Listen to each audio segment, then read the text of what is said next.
incontrare il nostro curriculum. 7 anni. Si sente ora? Era spento.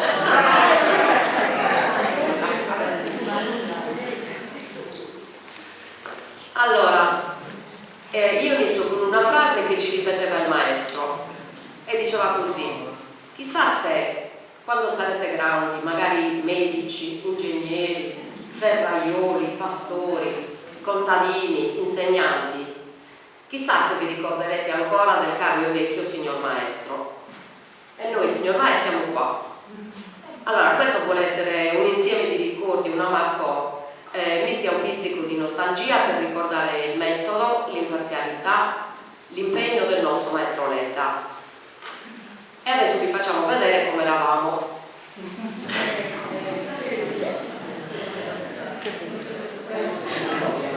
Qua siamo in terza elementare, qua siamo in quarta, e poi questa è la foto che c'è la compagna, tant'è vero che le prossime volte, vedete, viva la quinta. Noi eravamo la sezione A della scuola elementare di Pidocchio. Allora, quando ci siamo riuniti, o perlomeno ci siamo sentiti anche per messaggio, una cosa strana è questa, che ognuna di noi aveva un ricordo. Magari poteva essere condiviso con due, però ognuna di noi proprio aveva un ricordo suo personale. Questo penso che sia legato all'essere bambino, e quindi tante volte non coincidevano gli uni con gli altri, e quindi stasera noi vi portiamo la nostra testimonianza, ognuno quello che si ricorda. Io direi che può iniziare Pinuccia nel fare una presentazione sua.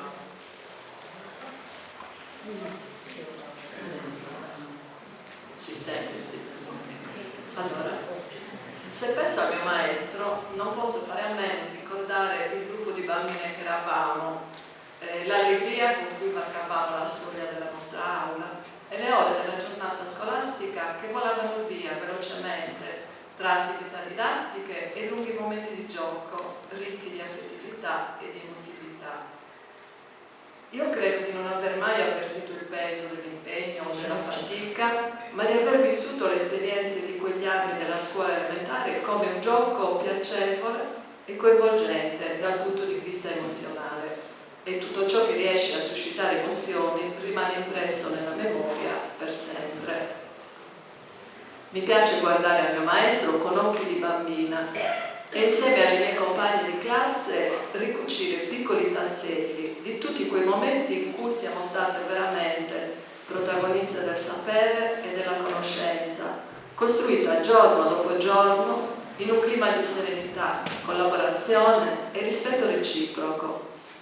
A tutte noi è rimasto impresso il modo in cui il maestro organizzava la classe, in quelle che chiamava squadre, definite con nomi di piante o di animali, e che in realtà erano gruppi di lavoro formati in maniera equilibrata, bilanciando abilità e competenze, e in cui, attraverso una sana competizione, ci si immergeva in un divertente gioco a punti, e tutti i comportamenti di merito o di demerito venivano istantaneamente premiati o sanzionati con quelli che il maestro definiva punti di vantaggio e punti di penalità. In realtà dietro quella strutturazione della classe si nascondeva una visione che considerava il gruppo un elemento trainante in cui ogni componente poteva dare il suo personale contributo, offrire il meglio delle proprie abilità, operare per raggiungere un fine comune. La didattica era assolutamente inclusiva e pronta a valorizzare le specialità e i talenti di ciascuno. Il singolo lavorava per il gruppo e il gruppo per il singolo, in un gioco di squadra in cui a ogni successo seguiva una gratificazione immediata che fungeva da stimolo positivo per cercare di raggiungere risultati sempre migliori. Oggi, con la consapevolezza dovuta alla mia esperienza di tanti anni di lavoro nel mondo della scuola, sento di affermare che il mio maestro, alla fine degli anni 60, fosse un insegnante all'avanguardia all'avanguardia dal punto di vista psicopedagogico. E adesso vi annoio un po'. Favorire lo star bene a scuola con la creazione di un ambiente accogliente, destare curiosità e interesse, valorizzare l'esperienza personale, promuovere i legami cooperativi all'interno del gruppo classe, facilitare una costruzione attiva e non trasmissiva del sapere, svolgere continue indagini sul campo, con una finestra sempre aperta sul mondo, con lo sguardo attento a quanto accade nella realtà locale e in quella globale, rimuovere tutte quelle situazioni problematiche che possono rappresentare ostacoli per la crescita personale, creare un ambiente inclusivo, nel massimo rispetto e coinvolgimento delle diversità, sono tutti concetti sostenuti dalle più moderne teorie psicopedagogiche e che il mio maestro conosceva e metteva in pratica molto bene. Non ci ha inculcato nozioni, non ci ha considerate basi da riempire, ma ci ha insegnato come imparare ad apprendere. Ci ha reso protagonisti della costruzione del nostro sapere, ci ha aiutato a utilizzare strumenti che ci guidassero nell'infinito mondo delle informazioni e che ci permettessero di continuare gli studi con un metodo di lavoro valido ed efficace. Ma ciò che lo ha reso ancora più speciale e indimenticabile è stato il suo grande amore per la poesia, che ci ha comunicato in maniera talmente forte da indurci a creare testi poetici sia in lingua italiana sia in lingua sarda. Era così importante per lui questo aspetto che cercava di valorizzare la letteratura e la cultura sarda attraverso la lettura e la conoscenza di vari poeti e scrittori della nostra isola, proprio in un periodo in cui la lingua sarda sembrava essere una lingua di serie B e si tendeva a trascurarla, a considerarla subalterna alla lingua italiana e perfino nelle famiglie sardofone si tendeva spesso a soppiantarla con un italiano a volte molto improbabile. L'amore per la lingua sarda e la sensibilità per la poesia sono stati dei doni speciali che ci ha offerto, una passione che ci ha trasmesso. Che dire altro? Insegnare e lasciare un'impronta per sempre e con commozione posso dire che lui l'ha lasciata davvero, un maestro che ci è rimasto nel cuore.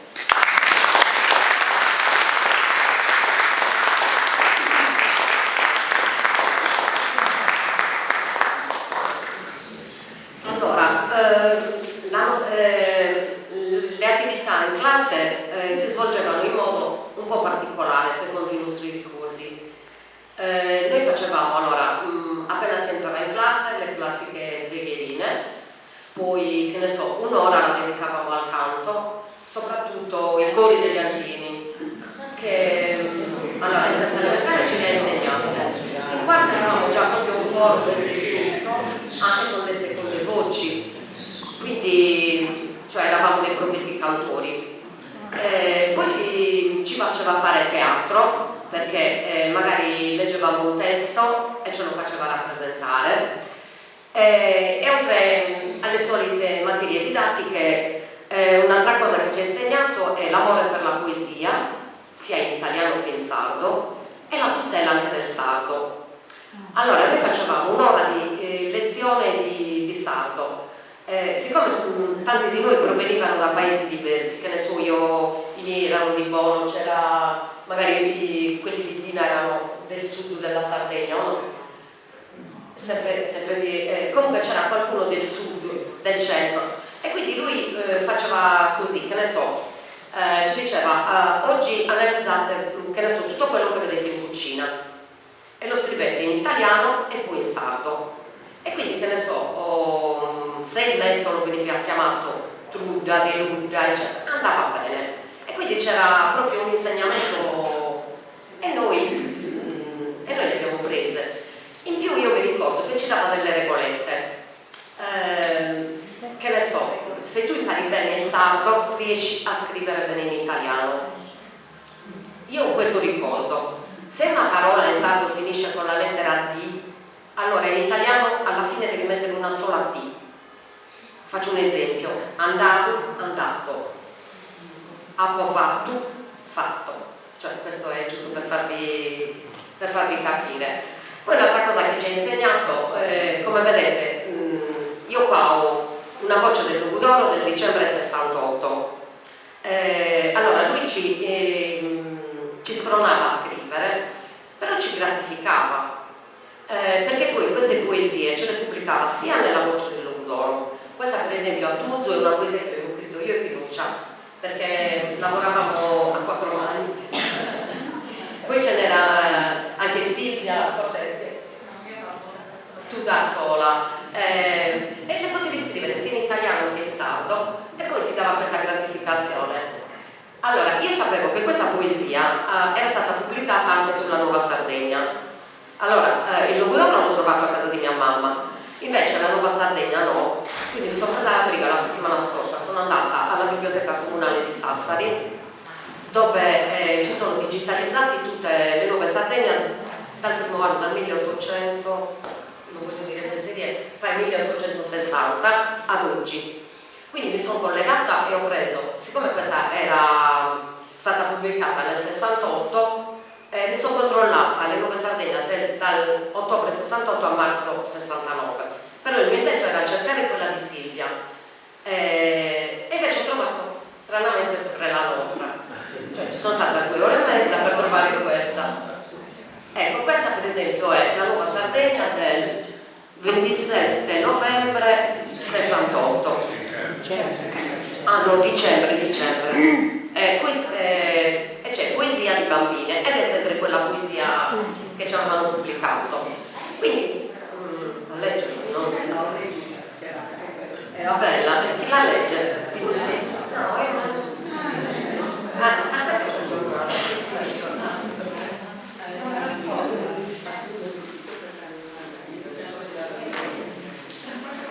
abbiamo il giornale originale un po' datato, fresco di giornale, di 10 anni.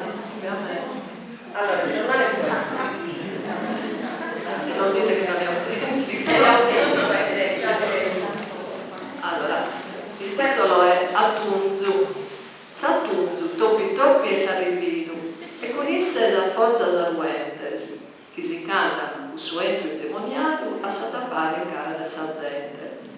Una enza, imbacuccata, andala a passuletto, su da suaracco, girato nel suetto. Sul cuccianetto dei baccone andano a brichittette, e pare ne vedendo a sazzente cosa manigare. Sammela rugia, sopra sapure, pare ne fumantoso in auto, e so piselloso, con sabarelle in buca, andano nelle aree, però che vini male.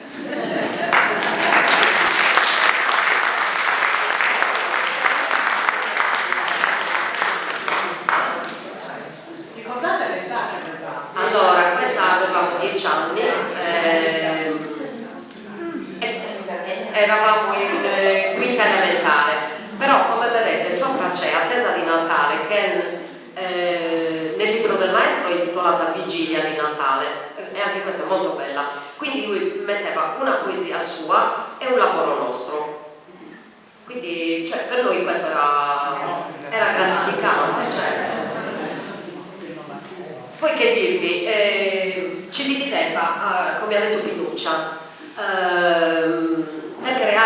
per farci lavorare in film, come si direbbe oggi, eravamo divisi in squadre.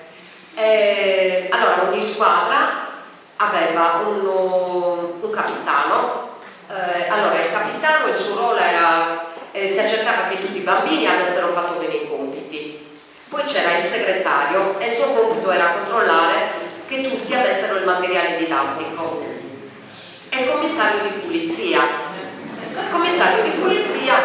che era molto importante, vigilava che tutti fossero in ordine e puliti nelle mani, orecchie, viso, occhi, tutto. Questo commissario era molto severo ed era molto importante. Questi ruoli non erano assegnati a tempo determinato, ma ogni settimana questi ruoli ruotavano, di modo che tutti i bambini avessero la stessa possibilità. Adesso passiamo la parola a Silvia, che magari ci dà qualche ricordo. Lei? Sì, Sì, poi Allora, io ricordo anche un particolare perché era molto cattolico e quindi per il mese di maggio lui prendeva una scatoletta di cartone con un buchetto sopra e dovevamo mettere dei fioretti alla Madonna, poi a fine mese si sarebbero letti i fioretti, perlomeno a fine settimana, a seconda di come lui si organizzava. Io ricordo che una mattina lui ero di rimpetaglia su, abitavamo di fronte di casa, quindi lui era già uscito. Io ero in ritardo, quindi sono andata di corsa, non avevo preso neanche la merenda, arrivo in classe e scrivo subito il fioretto, infilo il fioretto nella scatoletta. Lui dopo un po' mi guarda e mi ha detto: ma scusami, così presto questo fioretto? Ho detto sì, sono qui, mi dimentico. Allora il furbetto prende e apre la scatoletta e legge il fioretto: oggi prometto di non fare merenda. E lui mi ha detto: no Silvia, questo non è un fioretto, questa è una mortificazione, non te l'accetto. Tanto ma ero in ritardo, il fioretto lo posso fare perché non ho portato la merenda. E quindi giustamente mi ha dato 10 punti di penalità e io quella settimana la squadra purtroppo me l'ho fatta perdere. Allora, la croce era quella l'avevo fatta io. Ok. Allora, io la settimana ero commissario di pulizia, quindi lì già a novembre ho analizzato tutti i compagni che fossero tutti in ordine e ne ho beccato uno che aveva le orecchie storte. Io, lì già con la penna rossa, gli ho tracciato una X dentro le orecchie e poi sono andata col corpo del reato dal maestro.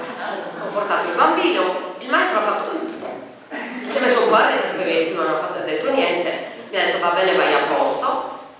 Al bambino, la bambina non mi ricordo chi fosse, gli ha detto naturalmente fai attenzione, le orecchie sono importanti, sono un filtro, tutta la scienza. E poi quando a fine lezione mi ha chiamato e mi ha detto: Mariella, allora ti ho detto la X di farla, ma mi ha detto la X la dovevi fare nel registro che ti ho dato. E io lo guardavo e mi ha detto: ma ti immagini se avesse avuto la cispa? Allora io ho capito.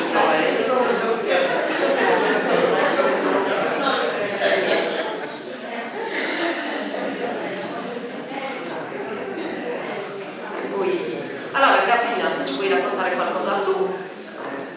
Sì, anch'io ho dei ricordi del maestro. Quello che mi è rimasto più impresso è quando entrò in classe. Noi in prima e seconda abbiamo avuto un'altra insegnante, in terza è subentrato maestro Tonino Lenda. La prima cosa, entrando in classe, ci disse: che vi dite? Vi piacerebbe cambiare scuola? Andare in un'altra scuola nuova, bellissima, la scuola di Pinocchio? E noi eravamo un po' titubanti, però abbiamo accettato. Quando siamo arrivati nel nuovo edificio, la classe era bellissima, luminosa, banchi, sedie nuove, cartine geografiche, cioè era una cosa meravigliosa per noi. La scuola di Garibaldi era già aperta. Poi un'altra cosa di maestro Lenda, lui ci portava sul campo anche per fare scienze. Per noi era un gioco inizialmente. Allora, dietro l'edificio scolastico non c'erano case, era tutto campagna. La cosa bella, allora ci portava quando il tempo lo permetteva, ci sedevamo, prendeva un fiore, ci spiegava tutto e noi prendevamo gli appunti. Era un sistema molto bello e riuscivamo anche a memorizzare molto facilmente sì, le nozioni che leggendo dal libro solamente erano un po' più noiose. Era un insieme di cose che con l'andare degli anni, ricordando, lui era all'avanguardia. Era all'avanguardia su tutto, perché qualsiasi cosa ci insegnasse, ci facesse fare, per noi molte cose erano, le prendevamo con leggerezza, perché non ce le faceva pensare. Quando anche facevamo le poesie, scrivevamo, ci venivano spontanee e lui, nuove poesie venivano tradotte in sceneggiate. Mi ricordo che purtroppo non l'ho più trovata, una poesia nel periodo del vino, della vendemmia, proprio era. E io con la mia compagna Dina avevamo fatto la commedia su Simbriagone e qui Lucese, perché lui era uscito con la scusa di assaggiare qualche vinello novello. Tutte cose che comunque rimangono nel cuore e che comunque ci hanno anche aiutato in seguito a crescere, a essere persone molto aperte, cioè di non aver paura sulle novità, sulle cose che succedono. Era sempre anche il sardo, io ho imparato a scuola, perché a casa non mi parlavano il sardo, mi parlavano in italiano. E questo è stato un'innovazione per me, perché avevo molti compagni che parlavano il sardo e io avevo difficoltà. E lui mi ha aiutato anche in questo. È un ricordo indelebile di Maestro Ledda.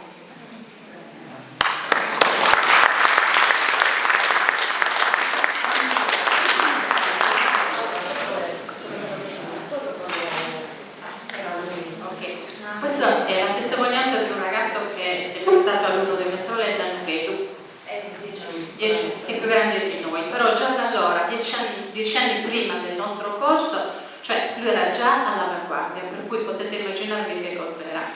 Era un grande, non era soltanto un maestro, era un padre, era veramente tutto.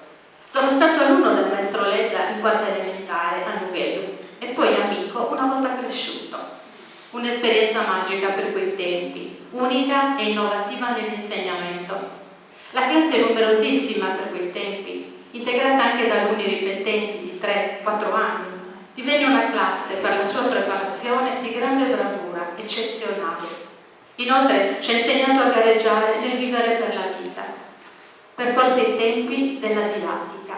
Ci divise in 3 squadre, con i rispettivi capi coadiuvati da segretari e persino dall'ufficiale delle pulizie, che controllava che ciascun compagno della sua squadra fosse in ordine e pulito.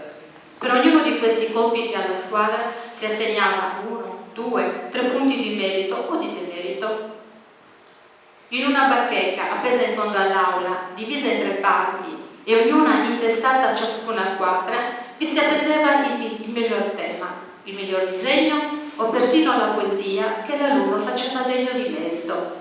Potrei continuare, ma voglio soffermarmi sul lontano passato che mi ha strutturato e mi porta malinconia.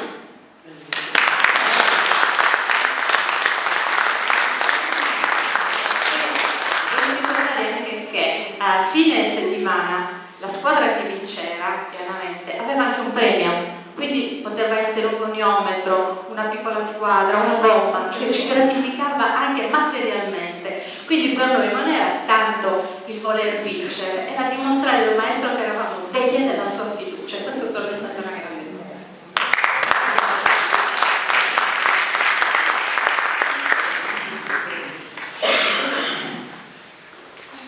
Il maestro poi ci coinvolgeva, come avete detto prima, l'avete ricordato, in quei filmati che si trovano sulle teche Rai. Allora, portava anche noi, avevano fatto delle riprese, quelli della Rai, su a Cutaida. Poi ve lo facciamo, intanto che Sandro ce lo sistema, e poi vi facciamo vedere un brevissimo filmato che hanno partecipato alcune delle nostre compagne. Comunque adesso c'è qualcun altro che vuole dire qualcosa. Teresa? C'è un po' di picozzata. Non è vero, che se non si piace. Allora, io volevo dire così qualcosa di diverso. Allora, perché si è parlato, forse Marco ha parlato del fatto che si sente non chiedesse il permesso alle mogli prima di dare l'incarico alle persone, non mi avrebbe dato per niente, perché allora, perché così si sente. Vabbè, dai. Allora, perché io ho un ricordo, a parte, vabbè, diciamo che la classe eravamo tutti puliti, ispirava, io mi ricordo che scrivevo poesie, si ispirava proprio, la poesia si ispirava, magari io non mi ricordo di altro, però la poesia era una roba che c'entrava e ne avevamo da tutti i fuori. Però quello che ricordo era che lui come uomo mi è rimasto veramente impresso, io proprio ho l'immagine che non me la dimentico, che lui era molto attaccato alla famiglia, molto alla famiglia. Io parlo della moglie, questa signora Giuseppina, di cui infatti adesso parla tantissimo, no? In ogni poesia lui parla di questa donna. Allora, perché io mi ricordo bambina a scuola, nella mia classe, che io mi affacciavo con un'altra compagna di classe, che se non mi ricordo, forse era Pina, non lo ricordo. Allora, io vedevo giù nei giardini, perché noi eravamo sotto Pinocchio, vedevo che veniva la moglie, no? Questa signora Giuseppina veniva, e mi ricordo proprio l'immagine anche di come era vestita, una signora molto curata con questo rossetto rosso, e lei veniva, portava la merenda al maestro, lui scendeva e vedevo che lui mangiava la merenda e passeggiavano abbracciato, come diceva prima figlio, abbracciato, e io lassù le guardavo e vedevo proprio, quello che mi è rimasto impresso, che si vedeva questo affiatamento di quest'uomo con questa donna, e poi la figlia, perché poi avevamo Giuseppina che era a fianco dell'altra classe, Giuseppina, per cui lei veniva tantissimo. Io non me lo ricordo, non me lo ricordo. No, io mi ricordo Giuseppina che veniva, che era la nostra andava sulla sedia, non me lo ricordo, però mi ricordo che tutti i giorni veniva lì, però veramente mi è rimasto impresso questa immagine di questa donna, di questa signora, di questa coppia che schizzava proprio a fiatamento, e io le ho viste, bambina che invece di giocare con le mie amiche, con le mie compagnette, mi mettevo lì sulla finestra e ammiravo questo, per me era uno spettacolo, cioè veramente, forse non era in classe, però mi ricordo questa cosa, era molto attaccata alla famiglia, quindi non mi meraviglia che lui chiedesse, perché per lui la moglie era una roba, secondo me, proprio sacra, non so, secondo me era così.